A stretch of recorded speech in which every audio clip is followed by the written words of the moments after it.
November 1943. The Pacific stretched endlessly, a vast expanse of steel-gray water that seemed to swallow the horizon. Mist and fog curled above the waves, hiding secrets beneath, as if the ocean itself conspired to shield what was coming. Japanese commanders scanned the horizon from distant observation posts. Binoculars pressed to eyes, reports scribbled frantically. And yet, what they saw was only a fraction of the truth. Beyond the visible, beyond calculation. Ships moved in endless formation. Aircraft carriers, battleships, destroyers, support vessels. A convoy so vast it defied comprehension, stretching from one horizon to the next, unbroken, unstoppable. Welcome to the moment that shattered expectation, where the Pacific became a highway of power, where industrial might and human discipline marched together, unrelenting, unyielding. Welcome to the crossing that stunned an empire. And before we proceed, take a moment. Leave a comment. Tell me where you are watching, from what hour the waves lap against your shore. Because after this, you may begin to grasp what it means when an enemy never sees what's coming, and when the scale of a force turns the ocean itself into a weapon. The Japanese had trained, drilled, prepared. Their ships and observation posts spread across the islands. Radar blips flickered. Searchlights swept the waves. Confident, certain, relying on every calculation, every assumption, every hour of reconnaissance. Yet the Americans had redefined the rules of the night and day. The convoy moved like a single living organism, each vessel a note in a symphony of motion, every deck manned, every engine calibrated. Sailors standing at attention, eyes sharp, movements rehearsed to precision, orders transmitted silently along the line. And still the Japanese could not believe their eyes. Fog rolled in heavier, waves cresting, foaming. The sun rose pale, a ghostly light on endless lines of steel. Sailors adjusted straps, checked equipment, fine-tuned every detail. A signal flag snapped in the wind.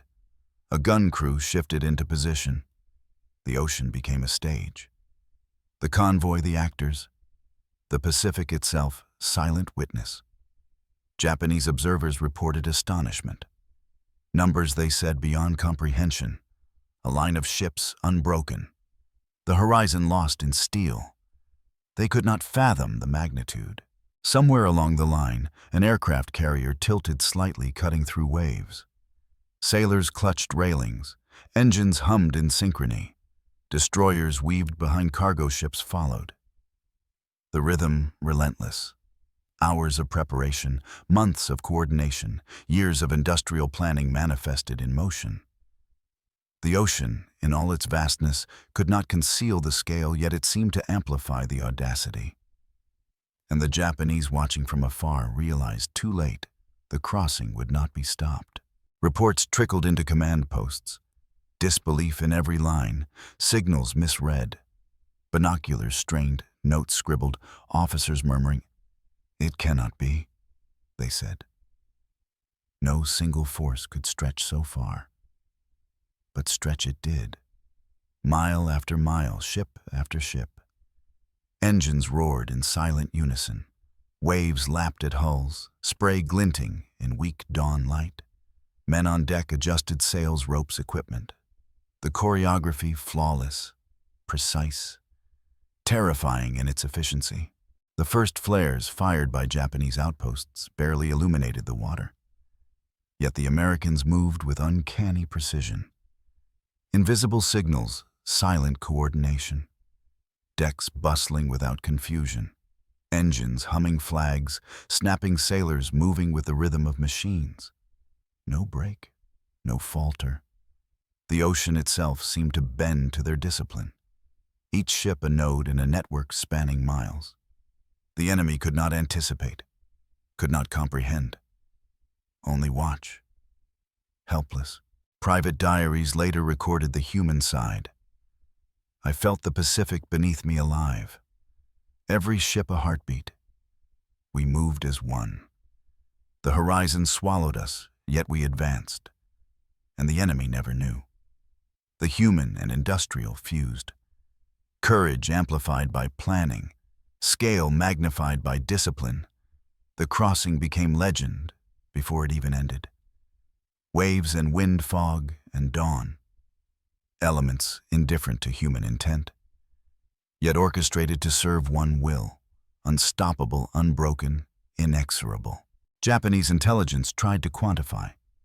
Hundreds, then thousands of ships, cargo munitions troops, continuous synchronized, disciplined, outproduced, outmaneuvered, outseen, impossible to counter. Officers recalculated, patrols shifted, flares deployed, and still the convoy advanced, mile after mile, steel upon steel, the horizon a wall of human and mechanical precision. Every report a testament to power beyond comprehension. By the end of the day, Japanese commanders were stunned, their assumptions shattered, their mental map of the Pacific rendered obsolete. They had expected scattered convoys, occasional reinforcements, isolated supply lines.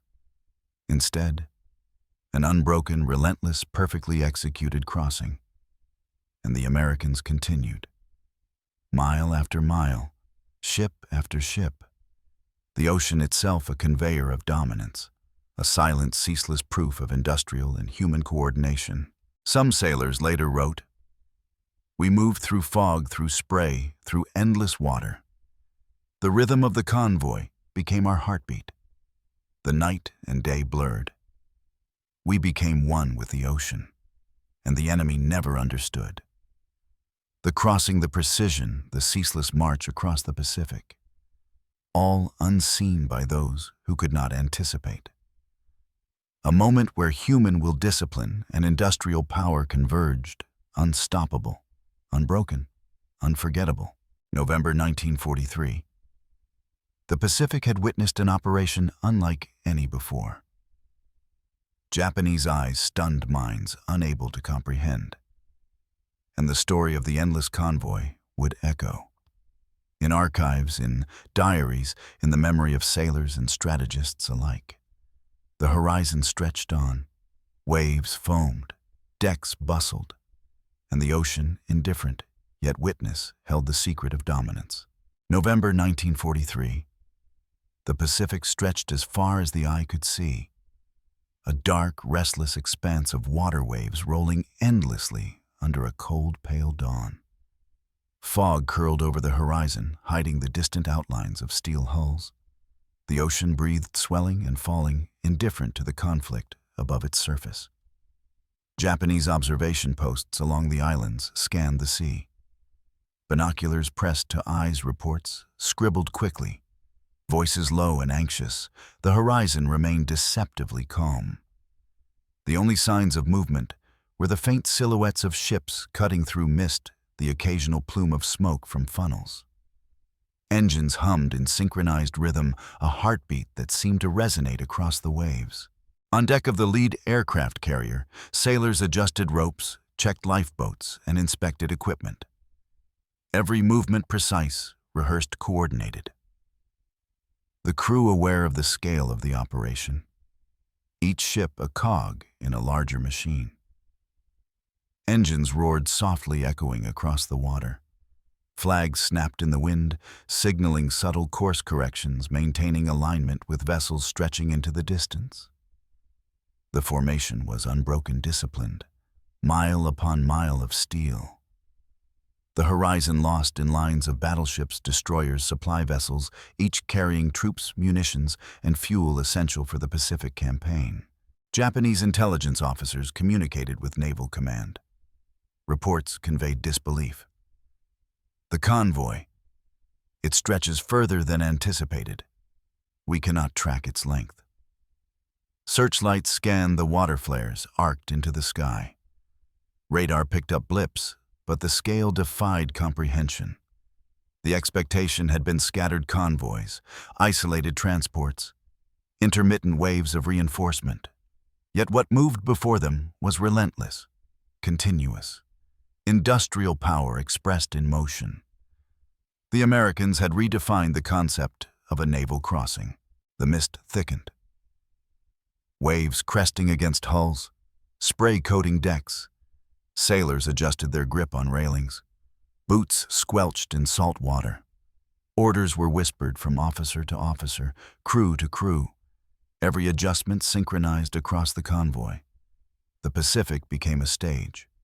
The ships, the actors. The rhythm of movement dictated by precision and training. Japanese lookouts could see activity but could not comprehend coordination. The scale was beyond traditional calculations. Each ship's placement meticulously measured, every course plotted, every vessel accounted for. Below-deck supply crews moved in silence. Ammunition and provisions organized for rapid deployment. Engineers monitored engine performance, fuel levels, and structural integrity. Each task timed and executed with mechanical precision. The convoy's movement was an intricate dance, every note, every beat accounted for. Yet from afar, the Japanese could perceive only fragments, glimpses of steel smoke and steam. They had no conception of the efficiency, the preparation, the coordination. The ocean itself seemed to conspire with the crossing. Waves carried vessels forward, fog obscured sight lines. The early sunlight filtered through clouds, illuminating portions of the convoy intermittently. Shadows stretching across decks, sailors moving in rhythm, engines pulsing. The Japanese could not predict or intercept this flow. The crossing exploited every natural condition, currents, wind, visibility, turning the Pacific into an ally rather than an obstacle. Observing from command posts, Japanese officers recalculated constantly. Patrol patterns, shifted flares, deployed signals, sent and received. Yet the line of vessels remained unbroken, mile after mile. The formation maintained perfect discipline. No hesitation, no error. A demonstration of industrial and human coordination that surpassed anything anticipated. Each ship a node in a continuous line of strength, every crew aware of their precise role. The human and mechanical merged into one coherent force. From above, reconnaissance planes traced the convoy's path. Shadows stretching over waves, smoke plumes rising from funnels. Yet the sheer length of the convoy was impossible to measure accurately. The ocean seemed infinite, the line of steel unending. Japanese calculations faltered, their mental map of reinforcement, resupply, and troop movement shattered.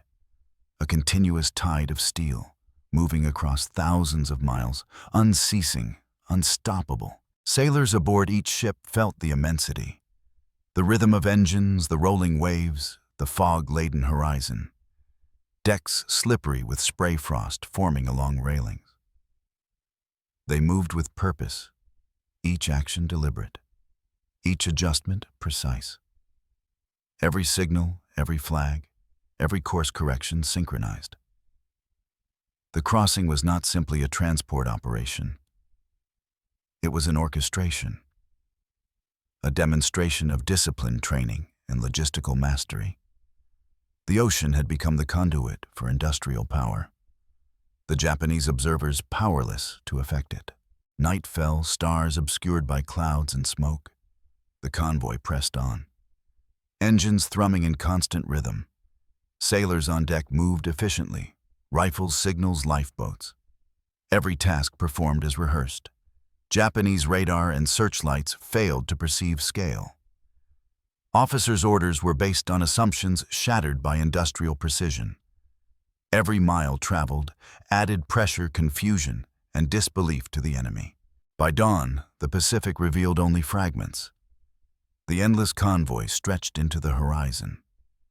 Engines roared softly under morning light. Sailors moved from deck to deck, inspecting, coordinating. The crossing continued uninterrupted. Japanese observers could only note the lines of steel, the smoke, the movement.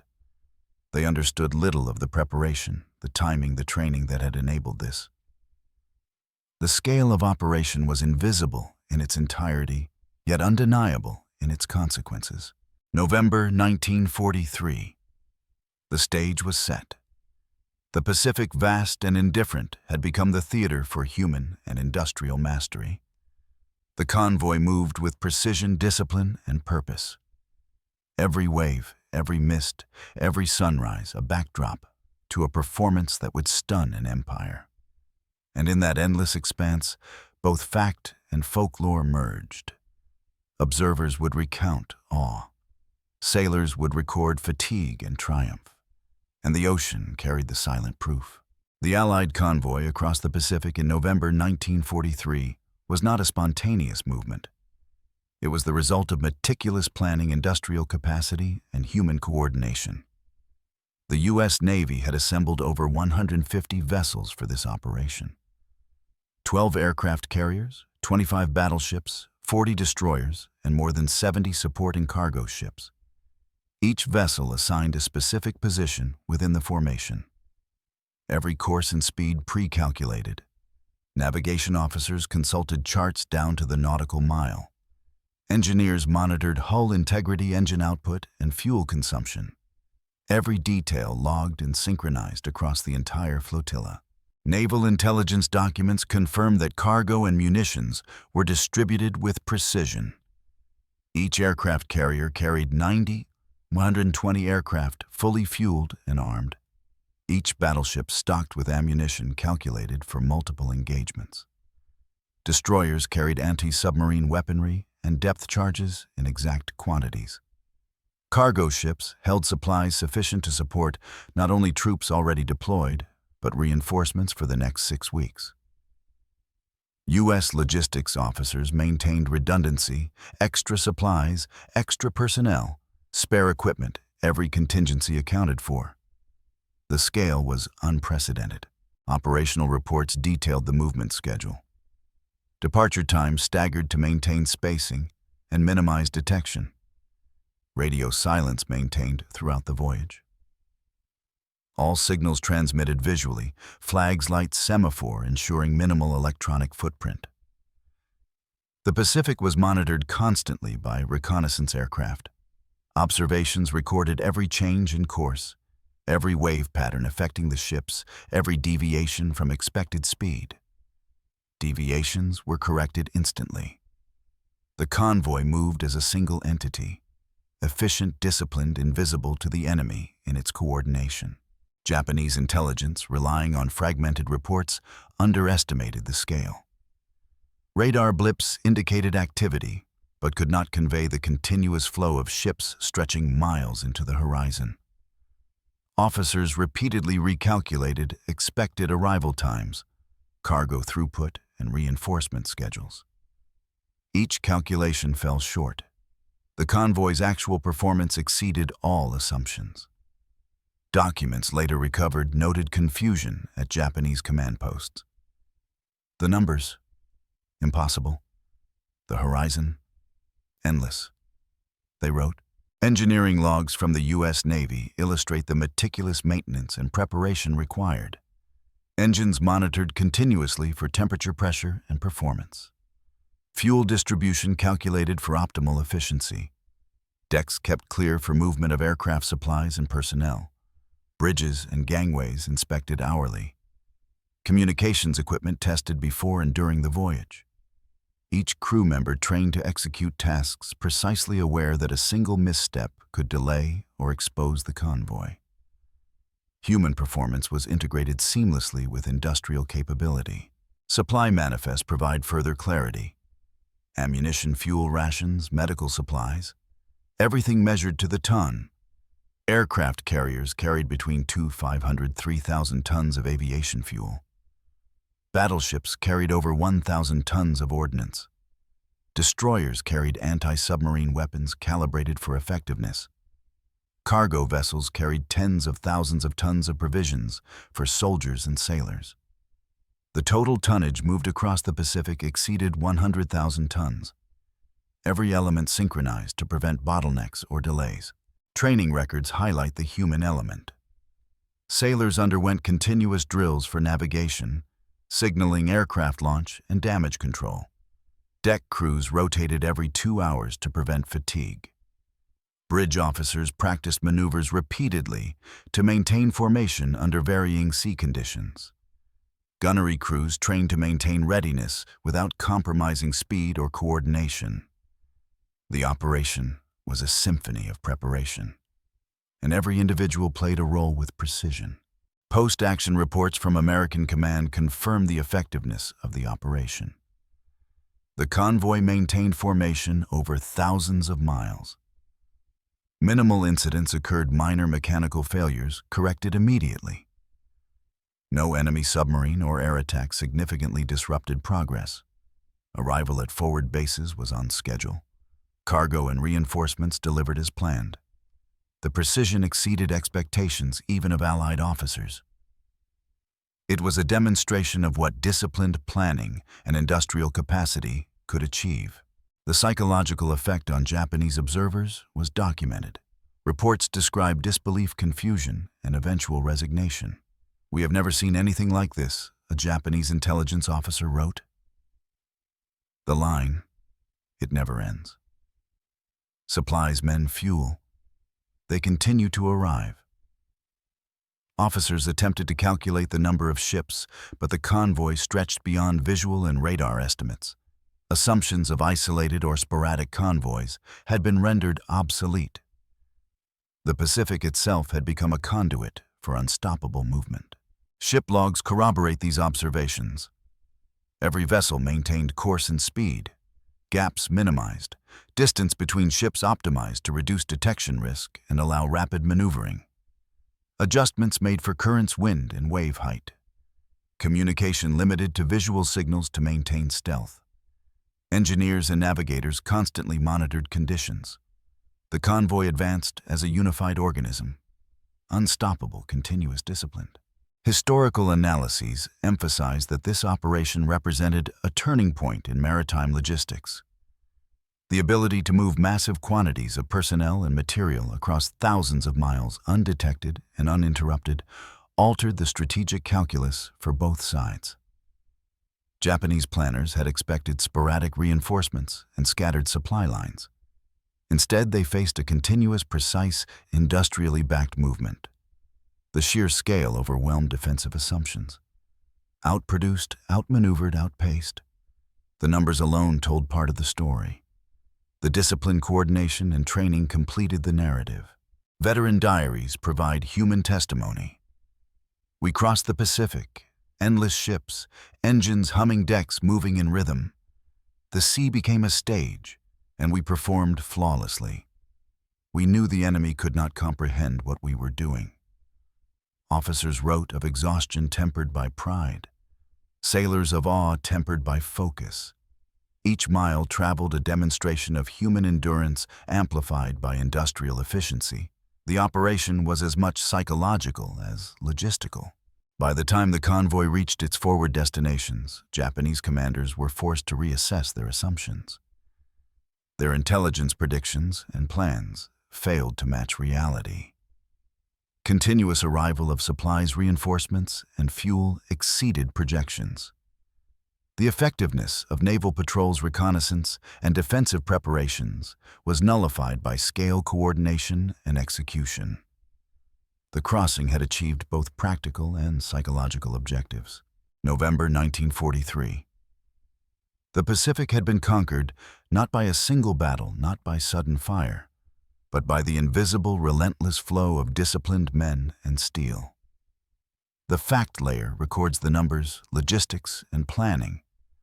But the folklore, the awe, the human perception of an endless convoy, that is what made the operation unforgettable. The Japanese were stunned, unprepared, unable to comprehend the magnitude of what they were witnessing. The stage had been set. The actors performed flawlessly, and history recorded it quietly, meticulously, indelibly.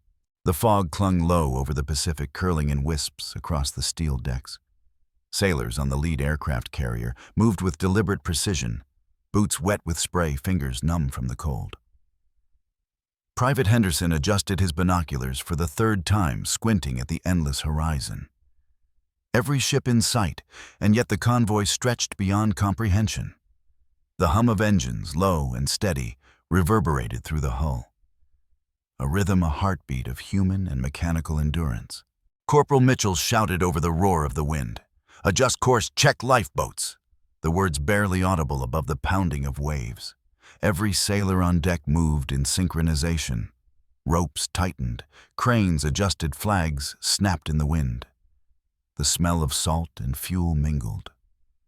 Eyes flicked constantly from horizon to horizon, following the endless line of vessels. The scale was almost surreal. Mile after mile of steel and human discipline, stretching into the mist. Below-deck supply crews shifted heavy crates of munitions and rations. Every motion choreographed. The sound of metal clanging against metal echoed faintly. Someone swore quietly under his breath. Yet all continued without pause. The precision of preparation was palpable. The hum of refrigeration units, the hiss of steam, the creak of machinery, all part of a symphony of motion. Every man aware that even a small misstep could ripple across miles of convoy. From a distant island observation post, Japanese lookouts squinted through binoculars. Reports scribbled furiously on notepads. The line, it never ends. Supply ships, aircraft carriers. They continue. They do not falter. Whispered commands filtered through radios. Officers leaned closer, trying to reconcile reality with maps and intelligence. The human mind struggled to comprehend the continuous flow. Disbelief mounting with each wave of steel. On the flight deck of an aircraft carrier, Lieutenant Carter adjusted the launch mechanisms. Plane secured, ready for immediate deployment. Deck crews moved with quiet urgency. Boots slipping on spray-soaked, steel-gloved hands, steady on lines and rigging. Engines thrummed beneath the hull. The wind whipped hair and flag. The horizon never empty. Every glance revealed another ship, another deck manned. The endless coordination was mesmerizing, exhausting, awe-inspiring. Private Henderson noted the fatigue in sailors' eyes, yet there was focus, awareness. Every glance, every step, every gesture calculated. He whispered to his partner, "Keep steady. Remember the drill." And the words carried a weight beyond their simplicity. Across miles of ocean, hundreds of ships, thousands of sailors. One human rhythm. Coordination maintained, even as exhaustion gnawed at muscles. The sea became both stage and participant, responding with rolling waves, spray, and wind. On the Japanese side, the human experience was starkly different. Shock, confusion, incredulity. Officers and sailors alike tried to tally the convoy. Notes in hand, binoculars straining. Calculations abandoned. Disbelief mounting. It cannot be. There are too many. Endless, murmured one lieutenant. The human mind failed to grasp the scale. The eyes could see the ships, but comprehension lagged behind reality. Every wave, every plume of smoke, every deck teeming with activity. A message of industrial and human coordination too vast to process. Back on deck, Sergeant Thompson directed movements silently. Hand signals conveying adjustments to cranes, aircraft, and cargo. Sailors responded instantly. Every motion rehearsed, every adjustment perfect. The rhythm of the convoy seemed almost organic. An invisible thread connecting each vessel to the next. Engines pulsing, flags, snapping the wind, carrying commands across steel. The ocean itself became part of the choreography. Each sailor aware of their place, every heartbeat aligned with the next. Private Henderson scanned the horizon again. An endless row of destroyers, cargo ships, aircraft carriers, the sun glinting off steel, the smell of salt fuel and sweat. The sound of rigging snapping in wind, the faint splash of waves against hulls. The human mind absorbing only fragments. Yet the subconscious understanding of scale, discipline, and purpose overwhelming. Across miles of water, the collective effort of thousands of men became almost visible in its synchronization. Japanese observers reported whispers and hushed tones across their posts. Officers scrambling to adjust defenses, messages sent along radio lines often too late to act. Fatigue, frustration, disbelief. The human side of war exposed in real time. Every attempt to quantify or comprehend the convoy failed. Human minds cannot measure what exceeds perception. The unbroken line of vessels moving as one rendered anticipation useless. On the flight deck, Lieutenant Carter guided the launch of scouting aircraft. Planes lifted into the gray sky, engines screaming only to find the vastness of the ocean and the infinite line of ships below. Sailors on deck braced against spray, adjusting harnesses, checking lines, counting supplies. Coordination stretched from bow to stern, each individual movement contributing to the unstoppable momentum. The human rhythm invisible to the enemy, yet precise, vital, relentless. Private Henderson felt the enormity of it all. The Pacific beneath him waves, endless. The convoy stretching like a river of steel across miles of water. Fatigue and awe intertwining. Focus maintained despite exhaustion. He noted the unbroken line of sailors, officers, engineers, and cargo crews, each performing their task perfectly, the human element of an industrial miracle. Every heartbeat, breath, and glance aligned with mission and formation. Night fell, stars obscured by clouds. Fog thickened, yet the convoy moved without falter. Engines humming, sailors moving with rehearsed precision, decks shining faintly in moonlight. Japanese observers strained to comprehend, failing. The human experience on both sides differed drastically. One side moving as a living organism, the other frozen in disbelief. Awe and terror mingled. By dawn, miles of ships had crossed. Cargo delivered, aircraft positioned. The human effort had sustained the unbroken rhythm. Japanese forces, exhausted by confusion and scale, could only report fragments. Human perception overwhelmed by industrial and organizational mastery. The human stories intertwined with the technological, operational, and environmental. A single narrative of discipline, endurance, and awe. The Japanese command had positioned approximately 80 patrol ships across the Central Pacific. Anti-aircraft batteries stationed on islands. Radar posts scanning endlessly. Planes on standby. Intelligence reports detailing likely convoy routes. Yet all their preparation faced an enemy moving on a scale they could not anticipate. The Americans had 150 ships in formation, twice the number of vessels the Japanese had considered possible for a single operation. Aircraft carriers alone outnumbered expectations, 12 against an anticipated 5. Battleships, destroyers, cargo vessels, every category exceeded projections. Outgunned, perhaps in firepower. Outproduced, absolutely. Outseen completely. The sheer scale of the convoy created a psychological shockwave. Japanese officers on distant islands stared at the horizon, calculating, recalculating, attempting to estimate the number of ships.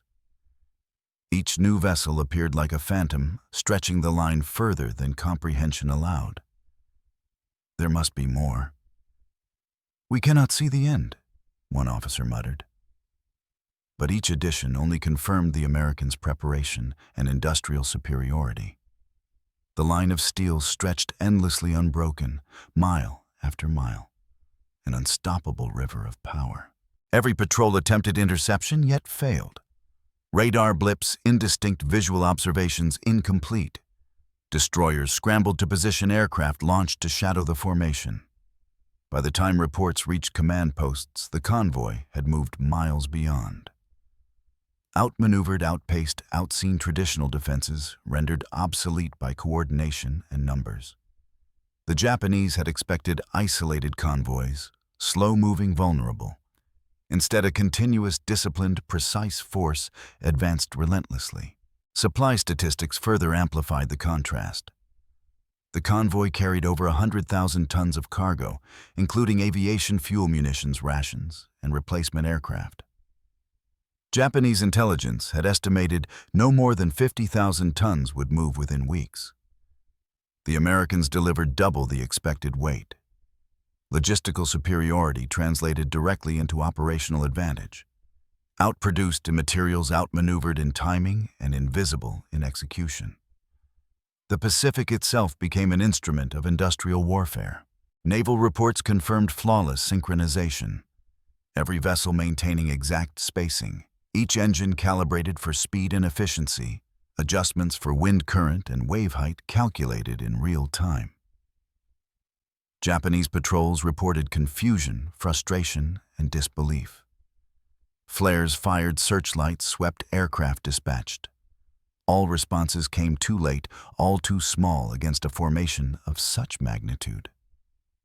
Outgunned? Not entirely. Outseen never. The invisible efficiency of the Americans neutralized the perceived numerical parity. The human side of this contrast was vivid. Japanese sailors watched through binoculars, eyes strained. Officers counted vessels in vain, mental maps shattered. Endless, continuous. It cannot be. The words repeated across posts. Morale faltered, uncertainty spread. The human effect compounded the operational disparity. Fear, disbelief, awe. The combination rendering defensive measures ineffective. The Americans, confident, disciplined, executing the plan flawlessly. On the American side, coordination amplified the advantage. Each sailor, engineer, and officer synchronized. Aircraft, launch deck operations, cargo handling. Every movement calculated to maintain formation and pace. The human rhythm merged with industrial precision. Miles of convoy moved as one organism.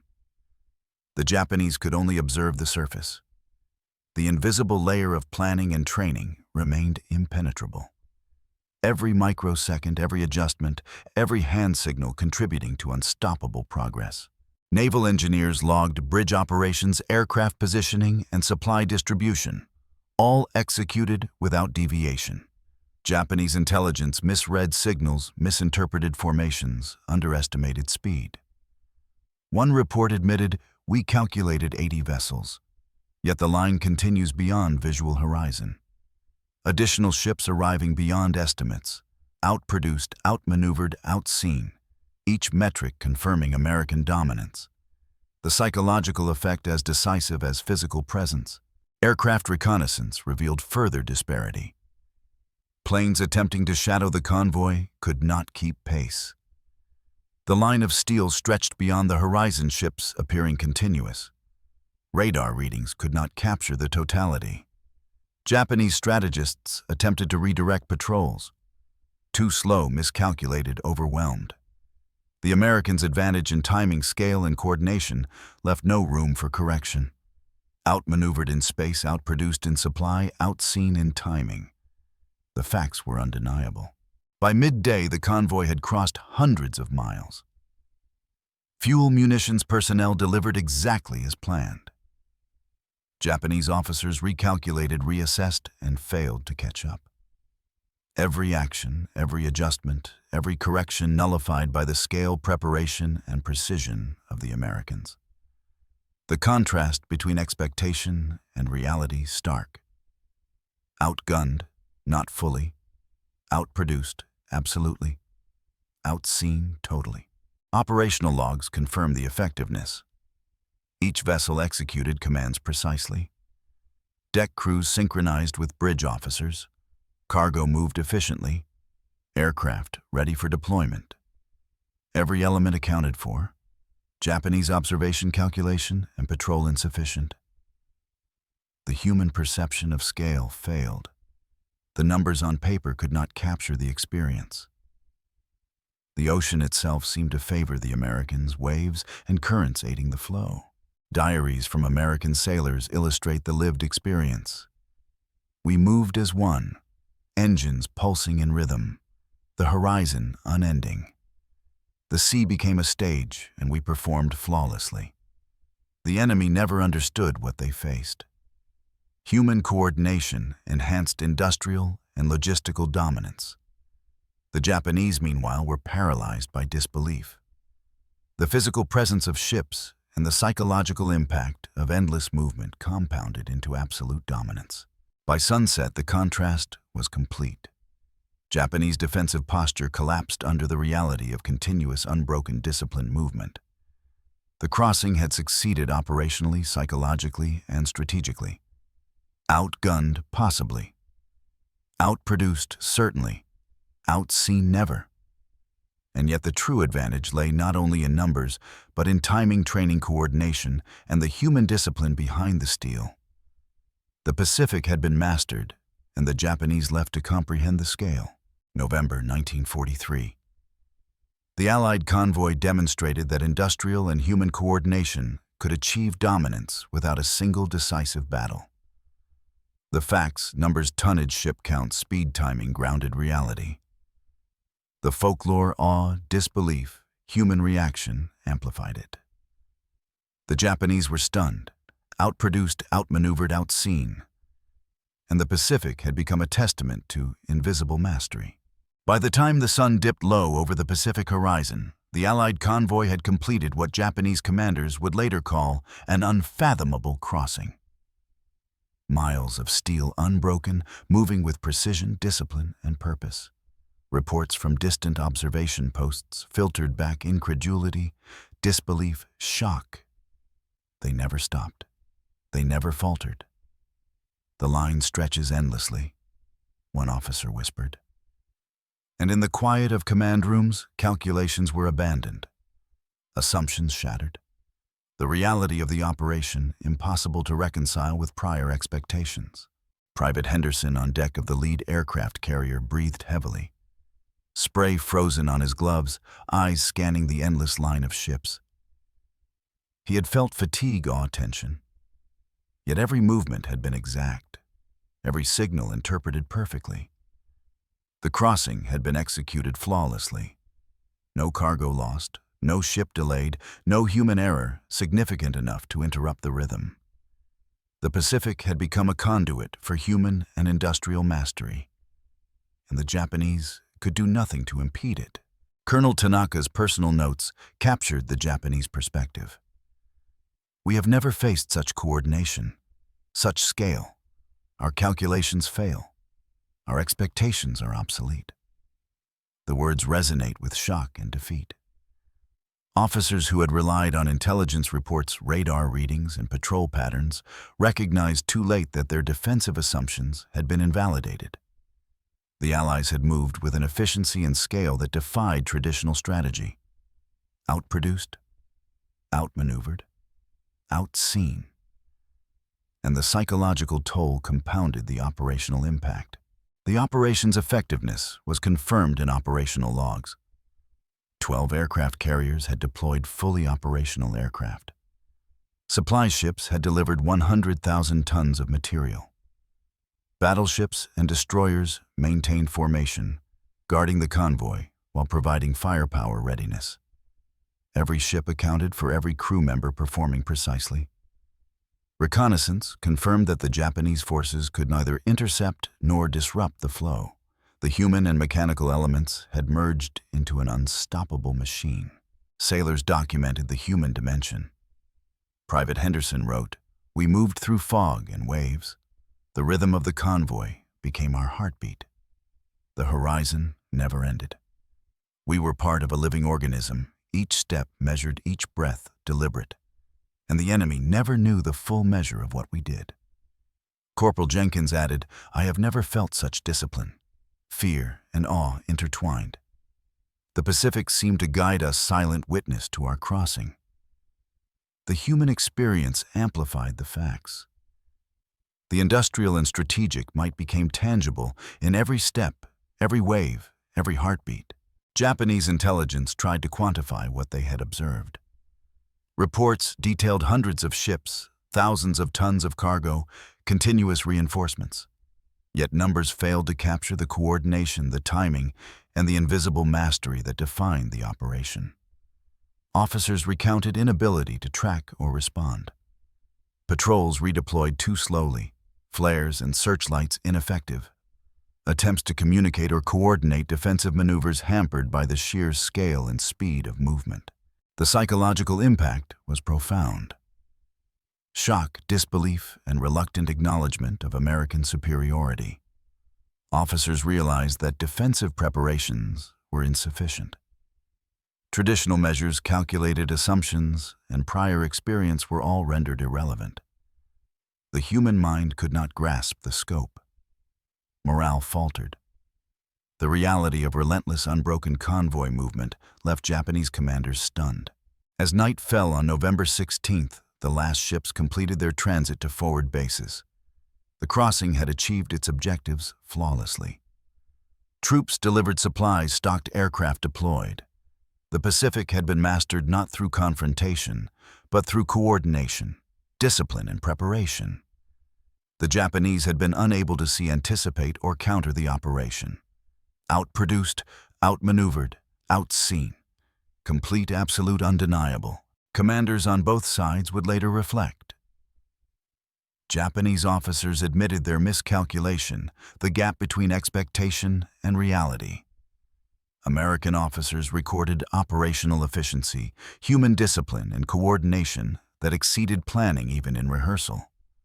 Reports noted minimal casualties, zero significant disruption, and maximum delivery of personnel and materiel.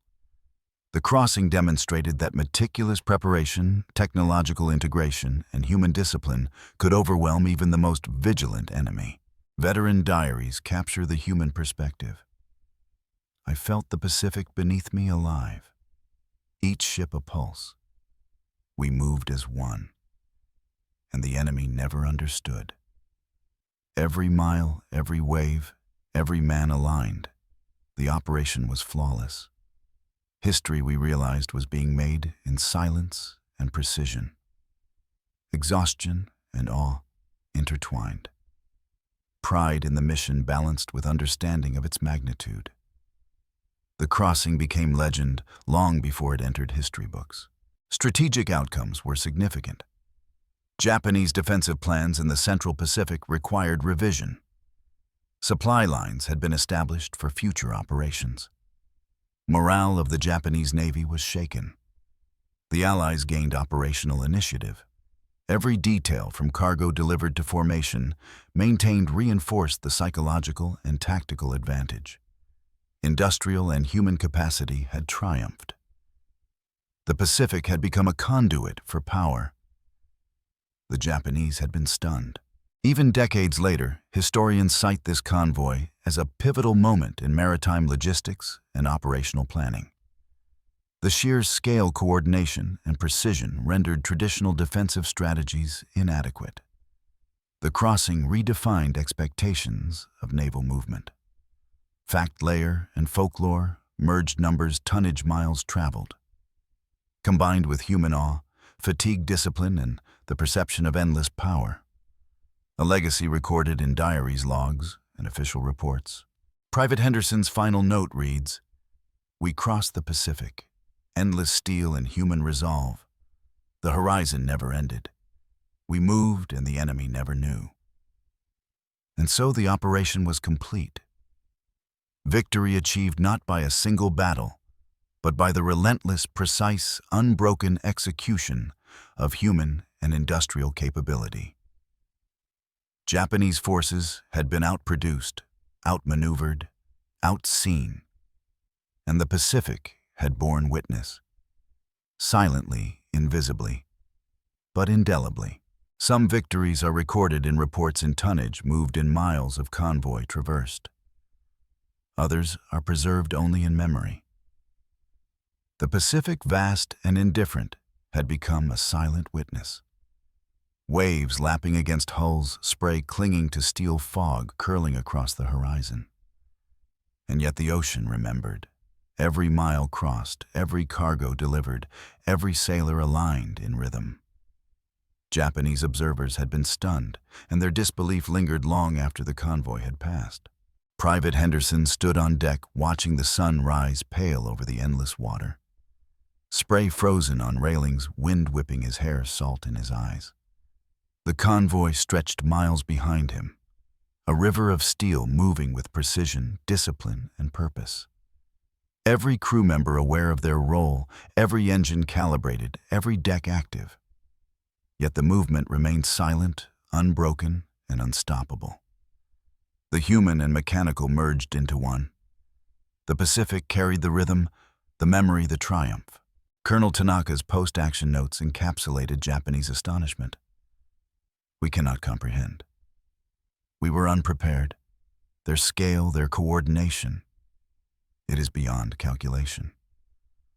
Officers who had relied on experienced patrol patterns and intelligence realized the limits of human expectation. The Allies had demonstrated mastery over the ocean, not through single decisive battles, but through the invisible, relentless flow of disciplined men and industrial power, outproduced, outmaneuvered, outseen, and completely unforeseen. Sailors' diaries emphasized the human dimension. The ocean was alive beneath us. Each ship a pulse in a living organism. We moved as one. The enemy could not see, could not anticipate, could not respond. And still we advanced. Exhaustion, awe, tension, and pride intertwined. Every mile a testament to human discipline amplified by industrial capacity. The crossing had transformed a vast stretch of ocean into a stage for precision, endurance, and coordination. The Japanese had been witnesses to a spectacle they could not disrupt. Even as the convoy reached its destinations, the Pacific remained indifferent. The waves rolled on, the fog drifted curling softly over steel decks. Yet the memory of the crossing lingered. The rhythm of engines, the discipline of sailors, the unbroken chain of vessels stretching to the horizon. The ocean had carried them safely and silently. The Japanese could only watch, calculate, and adjust too late. The psychological and operational effect lasting far beyond the event itself. Historians later reflected on the magnitude. The crossing demonstrated that industrial and human coordination could achieve dominance without a single decisive battle. Traditional defensive strategies dependent on limited intelligence, scattered patrols, and assumptions about convoy movement were rendered obsolete. The sheer-scale discipline and coordination left an indelible mark. The facts, numbers, tonnage miles, formation-grounded reality. The folklore, awe, disbelief, human perception of the endless line amplified it. Private Henderson recalled the rhythm of the crossing. Engines pulsing beneath us, decks alive with movement, horizons stretching endlessly. We became part of a living system. And the enemy never understood. Corporal Jenkins remembered the fog, the spray, the subtle communication, the silent understanding across decks, every step measured, every breath accounted for. The human experience merged with operational precision. The crossing a testament to endurance, coordination, and unseen mastery. Japanese reports noted the impossibility. Patrols had failed flares, misread aircraft ineffective. Officers recalculated repeatedly.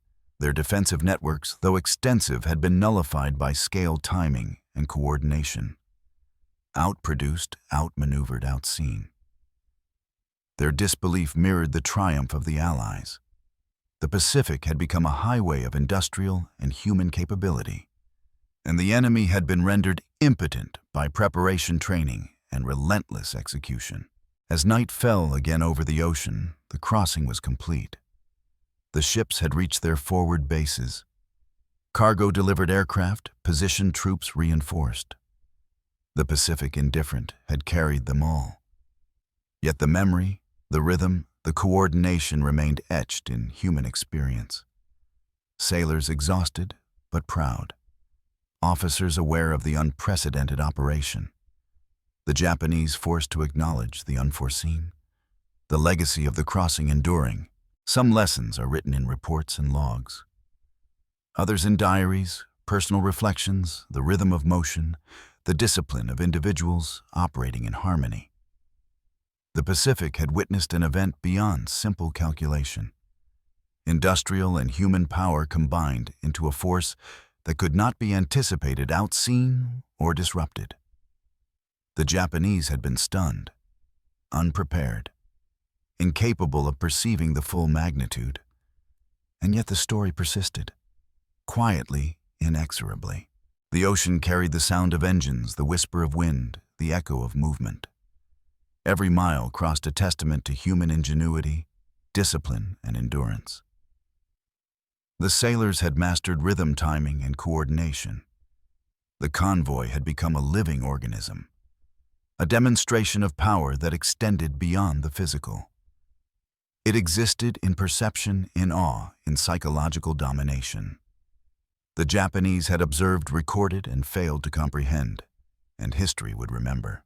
As dawn broke over the horizon, the Pacific stretched unbroken, the convoy completed. But the echoes remained. The rhythm of engines, the memory of steel stretching endlessly across waves, the discipline of men and machines. Some victories are counted in cargo tonnage or miles. Others are preserved only in memory and awe, in the lingering psychological impression. The crossing had achieved both, a fact and a legend. The next story begins where this echo fades. Another ocean, another convoy, another night. Discipline, coordination, and industrial power poised to reshape expectation again. The Pacific remembered, silently, invisibly, but indelibly. And so did the sailors, and so did history. November 1943. The Pacific stretched silent, endless, indifferent.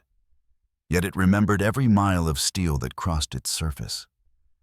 The Allied convoy, unbroken, disciplined, unstoppable.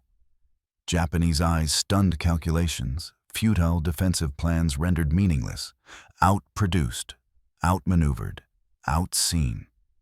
And yet the true power lay not only in numbers, but in the precision, coordination, and relentless discipline behind every ship, every crew, every engine. Private Henderson looked over the bow, wind whipping, salt stinging. The line of ships stretched beyond sight. Every sailor aware, every deck alive with motion. Yet the crossing remained invisible to the enemy's comprehension. The ocean bore witness to a human and industrial achievement that was both factual and legendary. Each wave a silent testament, each horizon a reminder of mastery. Colonel Tanaka later wrote, "We could not believe it. The scale, the coordination. We never saw it coming." The Japanese had relied on prediction patrols and intelligence. They had counted on expectation. Yet the Americans had redefined movement coordination and timing. The Pacific itself became an instrument, a stage for human and mechanical precision. And the enemy, helpless, unprepared, unseen. Some victories leave scars, some leave lessons, some are invisible. The convoy had achieved all three. The human courage, discipline, and industrial power merged into an operation that would echo through history. The Pacific remembered silently, invisibly. And the Japanese forever had been stunned. The night ended. Engines hummed, decks settled, cargo secured. Yet the memory endured, a testament to precision, endurance, and unseen mastery. Outproduced, outmaneuvered, outseen, complete, absolute, unforgettable. The Pacific, the sailors, and history itself bearing witness. And the echo of that crossing would resonate across oceans and generations.